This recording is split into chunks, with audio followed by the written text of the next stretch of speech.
Welcome to A Lawyer's Guide to the Galaxy, a podcast about geek culture by lawyers with your hosts, Ben Siders and Kirk Damon.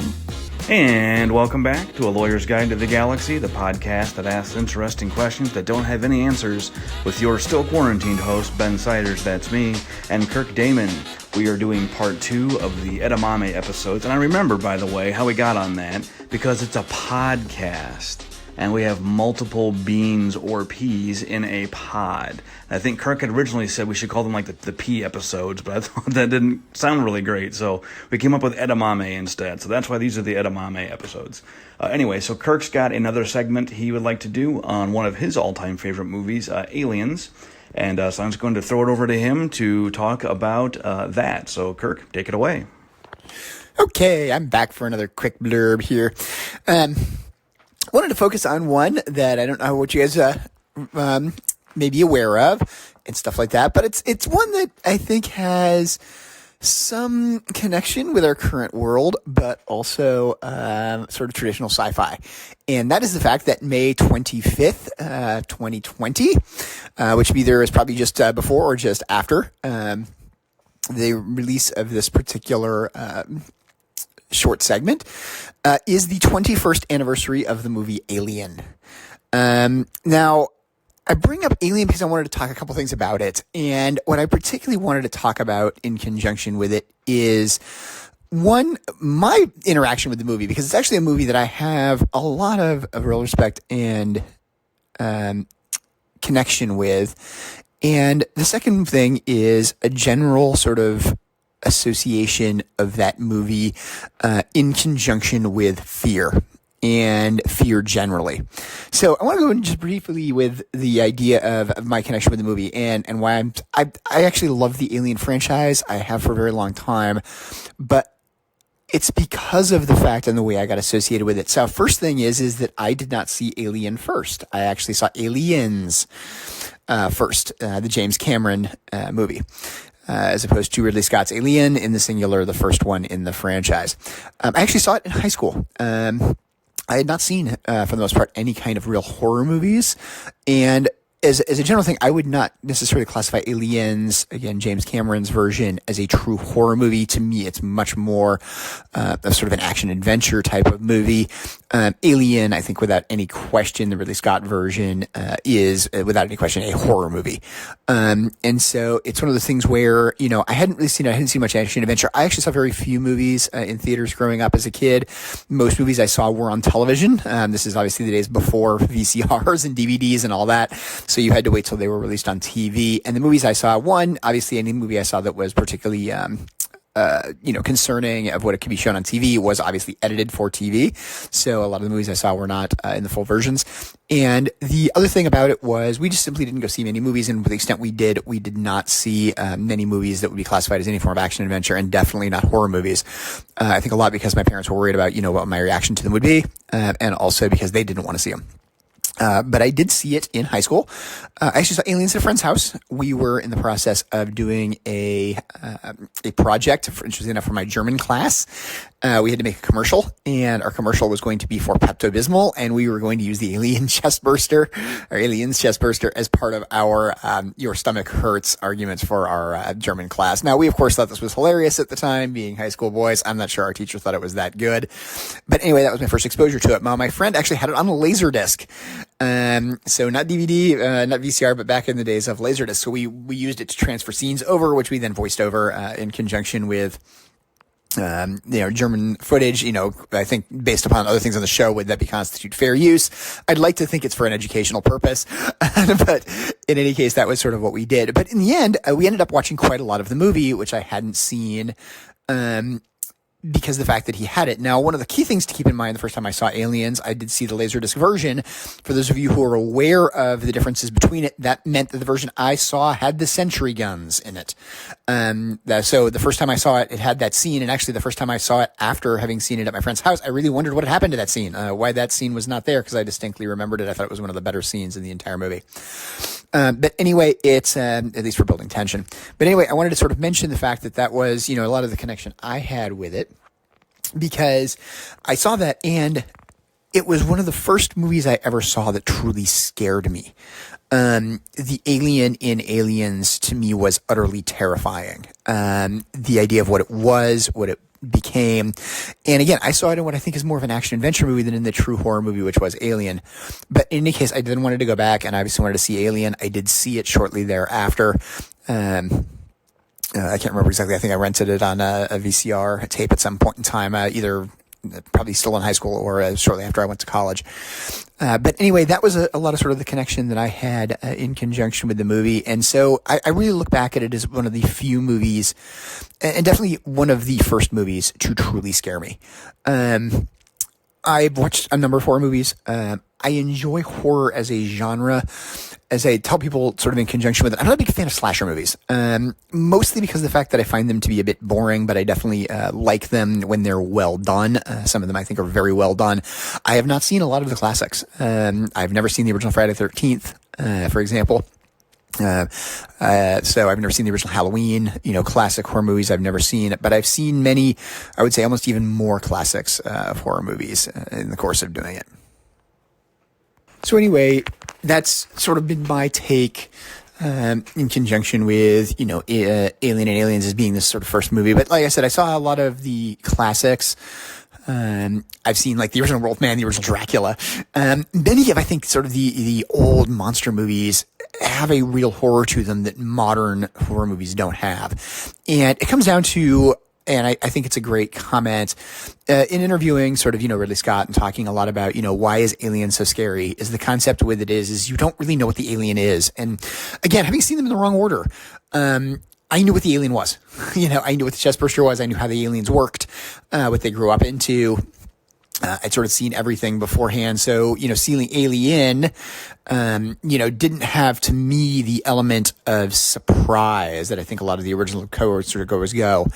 And because of that, you lacked a little bit of the horror effect of it. At the same time, I definitely understood it. Hey, you're hunting this little tiny thing that's running around. Hey, I knew what it was going to become. I knew it was not going to be this little tiny thing by the time they found it. But I think a lot of people didn't, they really had no idea sort of what was going on. And I think that's a lot of what makes, truly good horror movies is the inability to know what's going on. And that brings me to my general topic today, which is fear. Fear is, I think, one of the things that anybody who's listening to this, when it's recorded, obviously, we stand in a state that currently is just reopening, coming from the pandemic. I'm still definitely working from home and probably will be for the foreseeable future. But it's one of those where I think we've all encountered recently fear, and particularly fear of the unknown. So when we look at horror movies and what makes horror movies fun, what makes them good, it is that fear of the unknown, the not knowing what the monster is, not having what it is. I mean, I think there's a little question that most people think sort of the best horror movies that are out there, ones that I've encountered that I've really enjoyed, are movies that you don't necessarily know what's going on. You don't necessarily know what to expect. And, the soundtrack to the movie has a great job of increasing that mood and tension in conjunction with it. Just, a few of the sort of greatest horror movies in my mind as to what it is. I do classify Alien as one of the best horror movies that's out there. Other movies I classify, and actually my favorite horror movie is Rosemary's Baby, which for those of you who haven't seen it is definitely not a slasher movie. Has very little. It's basically a psychological thriller in the way that it works, but I find that the sort of concept behind it and the way that it plays out is particularly terrifying in the way that it works. I just think it's a very, very well done movie. The other one, and what I would say is probably to me the most disturbing movie, partially because I think Rosemary's Baby, while being unsettling and disturbing, is a bit of a product of its time. It's hard to be completely terrified by it because we see some of the movie making limitations, I guess I would put. But to me, what was probably the truly most terrifying movie out there, and I think even now it has slight problems in conjunction with its age because of the use of a VCR tape as part of it, is The Ring. I think that is an utterly brilliantly done scary movie, and a movie which really enhances on fear.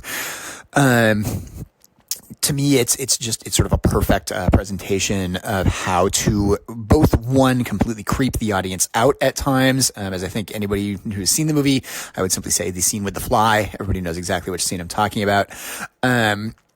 Is incredibly creepy.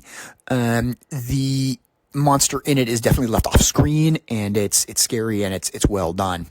Happened to take in Media Studies 101 when I was in college, and one of the things that always fascinated me about it is the concept of what's called mise en scène.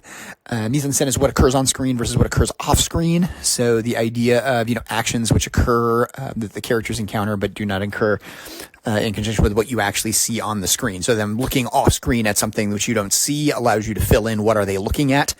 To use that as an example, that was actually when I did my paper on mise en scène, I used the Western, the Searchers, which, if you guys know, it starts with the murder of the Frontier family. It's a classic cowboys and Indians, Western, which is not necessarily politically correct today, but it's one of those things where it starts off with the family having been murdered. You never see what happens to them. You never see them at all. You simply have characters looking through a doorway and reacting to what they see. So anyway, that's a good example of sort of mise en scène, and what do you see versus what do you not see, and the idea of your brain filling it in. It's something that horror movies do a lot of. They expect you to fill in the gaps. What do you see? What do you not see? Obviously, there's also issues of what do you see versus what do the characters on the screen see. The classic: the character is facing you, something is coming up behind them, so you see behind them and what is happening. But I think in a lot of the truly best horror movies, the ones I enjoy is the ones where the violence and the scariness in many respects is left off screen. You know what's happened. You know what the character's reaction to it is, but you don't need to see it, which allows you to simply fill in the gaps to do it. I happen to have read a review when they were talking about a review of Alien at one point in time, and Ridley Scott sort of talking about the idea that, the scariest theater and the scariest screening room is the one in between your ears. And I think that that's a great comment in conjunction with it, is that we are very good at being afraid when we create sort of fear of the unknown. And that's where, as much as I want to make this talking about horror movies, I also want to talk a little bit about today. And I think right now we're all, again, to the extent we're listening to this at the point in time it's recorded or when it's released, we're all scared of the unknown. We are all in a window where we don't know what's going to happen. We have lack of information, and we are sort of viewing the world like a horror movie through portals. I mean, we're viewing the world in many respects through our screens. It's like watching a horror movie. We are provided with small amounts of information, which we can't necessarily get more of. Now, obviously, we have access to vast amounts of information compared to what we used to have beforehand, but we still are, like watching a horror movie, interacting with the world through a screen. And what shows up on that screen has been edited by somebody else, is provided to us, in a particular way, and, is an influence. I think one of the concerns that we've got today right now is whether or not fear is justified. I think fear is one of those things that we in some sense enjoy. I think many people enjoy being afraid because they enjoy the recovery from being afraid. And I think there's a good thing from that. But at the same time, a lot of us, don't want to be afraid, and we are encountering something where we are afraid regularly. I haven't happened to see any statistics. I've been wondering whether or not horror movie consumption has gone up or down as people are watching, obviously, a lot of TV at this point in time. It's kind of one of those things I'm curious about. My assumption is that it's probably gone down. People are unwilling to be afraid. At the same time, I think there is a desire to be to take a horror movie where you can be afraid and then have a resolution at the end, comments. As to where it goes. Obviously, sort of, that works in most horror movies. There's at least some resolution at the end.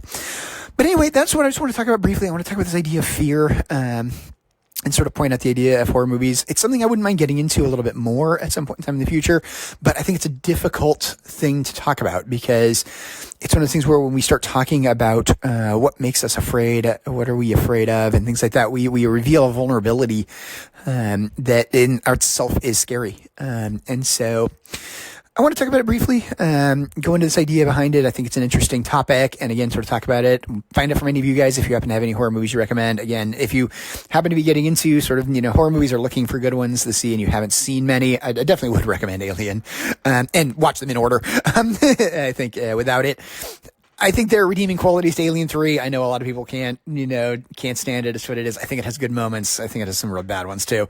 But the first two are definitely classics. There's a reason why Ridley Scott and James Cameron, I think, both went on to become very, very well-known directors afterwards. But, that kind of thing with it. I have also watched Prometheus, which has, again, also I think has some very strong redeeming qualities. Unfortunately, I think it fails at certain times. I think they get a little too reliant on CGI at one point in time. And just having fun with CGI. The fact that certain elements of the plot just don't make any sense. But it's one of those things where I think you've really got this desire to, if you've got this desire to sort of see something scary that potentially resolves itself, there's a lot of good horror movies out there. I do definitely recommend, as sort of, again, scary movies is what it is. I recommend a lot of the old Universal monsters, as surprising as it is. A lot of those movies are really well done. The original Dracula is actually still quite scary even to this day. I think the original Mummy is actually quite scary even to this day. Again, there's limitations on filmmaking techniques and stuff like that as to what you can do, but I think that they still work as movies. I think there are a lot of other sort of, good ones out there as to what it is. Again, I definitely recommend The Ring. If you haven't seen it, I would recommend seeing Rosemary's Baby. It definitely is different. I'm not going to give anything away about the movie just if you haven't seen it, but recognize that it's a product of its time, and it's a low budget, at least I assume it's pretty low budget movie for what it is, and it's very much a between your ears type thing. You have to take it with a little bit of acceptance. I think you have to sort of, as the thing is with any horror movie, you have to accept its premise. You can't just laugh it off and say, no, it doesn't work. It's whatever it is. Obviously, other great ones which are out there. What I wouldn't mind talking about at some point in time, Night of the Living Dead, classic zombie movies where, the scariness, as they say, is your fellow humans, not necessarily the thing outside the room. But I think that's a good example, as well as a just generally good, scary movie as to what it is. There are, plenty of other more modern ones as well. 28 Days Later. Definitely, I think is a good one. Again, a little more of a thriller in many respects than what it is, but sort of slightly more modern ones. One I'm actually really wanting to watch, and they just released it, is I definitely want to watch The Quiet Place, just because, again, the concept of it intrigues me as to what it is. I know there's some issues in conjunction with the way the plot works, but it's one of those things that intrigues me. So anyway, I'll leave it with that. If people want to come back to this thing, I'm sure I'll come back to it and doing a little episode on this at some point in time, but it's one of the things that just sort of intrigues me that I wanted to talk about, and I think we haven't talked about enough necessarily on this show when we're talking about sort of the culture that is scary science fiction movies. So anyway, I'll leave you with that, and I will talk to you again soon. All right. Thank you, Kirk. So, again, we're going to have some more of these coming. I'm going to try and do something on some recent developments in video games and music law, and maybe just talk about other things that are going on, such as the SpaceX launch, which, as I record this, it's May 30th. It's been delayed once, but scheduled to start here in about an hour and 15 minutes. So hopefully that goes well. So we're going to try and bring you a variety of different things, some legal, some more geek pop culture, and hopefully a little bit of both. So that's all for today. We'll see you next time. Lauren, play us out. The views expressed by the participants of this program are their own and do not represent the views of, nor are they endorsed by Lewis Rice LLC, its officers, directors, employees, agents, representatives, shareholders, and subsidiaries. None of the content should be considered legal advice. As always, consult a lawyer. This podcast was produced and recorded in St. Louis, Missouri.